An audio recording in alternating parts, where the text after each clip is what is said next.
ប្រាសាទភូមាលា ជាប្រាសាទកម្រងផ្កា ហៅថាប្រាសាទបាភូង ឬបាពួន ក្នុងសម័យរាជធានីក្រុងអាណាចក្រមហានគរ ប្រាសាទនេះជាទីកន្លែងបូជនីយដ្ឋានគោរពបូជា ឧទ្ទិសថ្វាយជាព្រះបរមសក្ខយមុនីចេតិយ គឺចេតិយរបស់ព្រះអរហន្តសម្មាសម្ពុទ្ធ ដែលជាសាស្តាគឺជាគ្រូរបស់មនុស្សនិងទេវតាទាំងឡាយក្នុងភពត្រៃ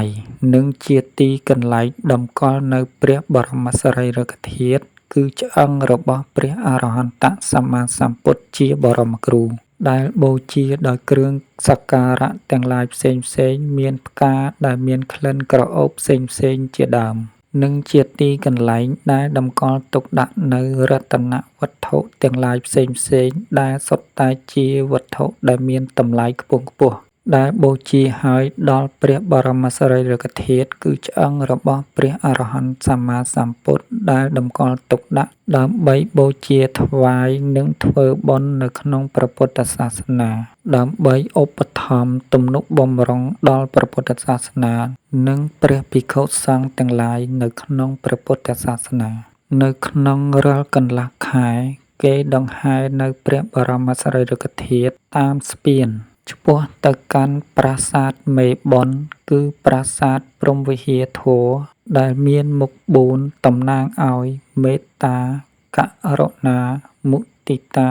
និងឧបេក្ខាធម៌ ដែលតំណាងឲ្យទឹកចិត្តនៃព្រះអរហន្ត គឺព្រះខ័យណាសាវកព្រាហ្មណ៍ ដែលមានបាបកម្មទាំងឡាយបានបន្សាត់បង់ចោលហើយ ហើយគេបានដង្ហែព្រះបរមសារីរិកធាតុប្រទក្សិណជុំវិញប្រាសាទមេបុណ្យ ហៅថាប្រាសាទបាយ័ន ដែលមានព្រះរាជា គឺព្រះមហាក្សត្រដែលជាធំលើប្រជានុរាស្ត្រទាំងឡាយក្នុងប្រទេស ដែលជាអ្នកទ្រង់យាងដើរកាន់ទ្រហើយនៅព្រះបរមរតនកោដ្ឋ ដែលតម្កល់ទុកដាក់នៅព្រះបរមសារីរិកធាតុ នៅអំពីខាងក្រោយព្រះមហាក្សត្រ គឺជាព្រះរាជអគ្គមហេសី និងព្រះជាយា និងពួកស្រីស្នំទាំងឡាយ ដែលដើរតាមពីខាងក្រោយ ដោយកាន់នៅកម្រងផ្កាទាំងឡាយ និងគ្រឿងសក្ការៈបូជាទាំងឡាយផ្សេងៗ នៅអំពីខាងមុខព្រះមហាក្សត្រ គឺជាព្រះភិក្ខុសង្ឃទាំងឡាយ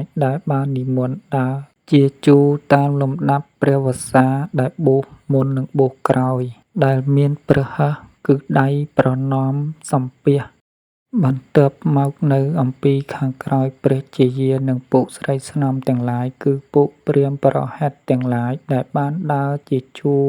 តាមលំដាប់លំដោយនៃវ័យ ដែលមាននៅព្រះហស្ថគឺដៃប្រណម្យសំពះ រួចគេបានយកព្រះបរមសារីរិកធាតុទៅតម្កល់ទុកក្នុងព្រះវិហារទិសខាងលិចជាប់នឹងប្រាសាទមេបុណ្យ ហើយគោរពបូជា